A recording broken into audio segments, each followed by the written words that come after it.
چنانچہ منقول ہے کہ جب لٹا ہوا قافلہ مدینے میں پہنچا اور ام سلمہ ذریت رسول صلی اللہ علیہ وآلہ وسلم اور نبی زادیوں کو لے کر روضہ رسول صلی اللہ علیہ وآلہ وسلم پر تشریف لائیں اور حضرت کی قبر انور کا حلقہ کر کے سینہ پیٹنا شروع کیا اور کہا، یا رسول اللہ،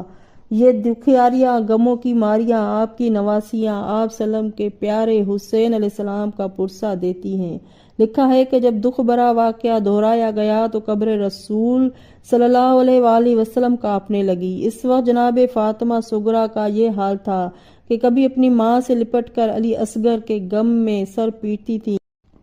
کبھی اپنے پھوپھی زینب سے علی اکبر کا حال پوچھ کر بلک بلک کر روتی تھی، کبھی قبر پیغمبر صلی اللہ علیہ وآلہ وسلم سے لپٹ کر اپنے باپ کی یاد میں روتی تھی اور بے ہوش ہو جاتی تھی۔ غرضے کہ فاطمہ صغریٰ کی بے تابی